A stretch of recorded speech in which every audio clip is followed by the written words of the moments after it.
معروف بزرگ صحافی نجم سیٹھی نے کہا ہے کہ سابق army chief general Qamar Javed Bajwa اب جہاں جائیں گے انہیں گو باجوہ گو کے نعرے سننا پڑیں گے۔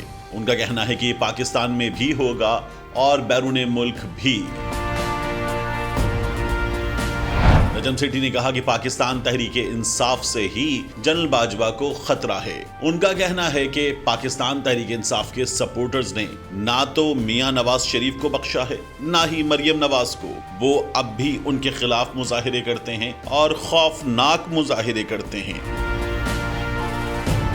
سینئر صحافی کا کہنا ہے کہ کچھ ایسے ہی مظاہروں کا سامنا جنرل قمر جاوید باجوہ کو بھی کرنا پڑے گا۔ ان کا کہنا ہے کہ مونس الہی نے اپنے انٹرویو میں جب کہا کہ انہیں جنرل قمر جاوید باجوہ نے کہا تھا کہ عمران خان کی طرف جائیں تو درست نہیں کہا۔ نجم سیٹھی کا کہنا ہے کہ پرویز الہی کو اس روز یہ احکامات کسی اور کی طرف سے ملے تھے۔ انہوں نے کہا کہ پرویز الہی نے پی ڈی ایم کے ساتھ معاملات طے کر لیے اور انہیں اگلی صبح وزارت اعلیٰ سنبھالنے کے لیے پی ڈی ایم کی طرف جانا تھا، مگر انہیں آخر وقت میں ایک ریٹائرڈ جرنیل کی کال آئی۔ نجم سیٹھی نے اس ریٹائرڈ جرنیل کا نام نہیں بتایا، مگر اتنا کہا کہ نہ وہ جنرل قمر جاوید باجوہ تھے نہ ہی فیض حمید۔ نجم سیٹھی کا کہنا ہے کہ کسی اور کے ذریعے پیغام دلوایا گیا کہ آپ عمران خان کی طرف چلے جائیں۔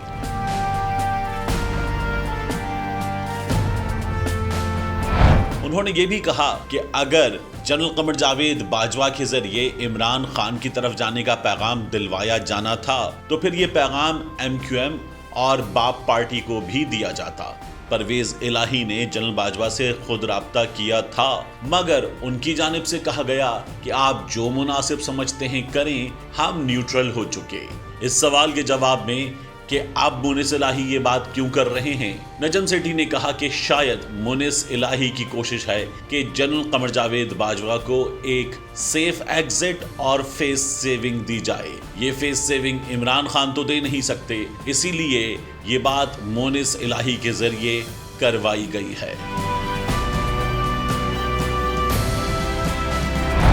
یاد رہے کہ چودھری پرویز الہی کے صاحبزادے مونس الہی نے مہر بخاری کو انٹرویو دیتے ہوئے کہا تھا کہ جنرل باجوہ اگر عمران خان مخالف یا غدار ہوتے تو ہمیں وہ خود پاکستان تحریک انصاف کی جانب جانے کا کیوں کہتے۔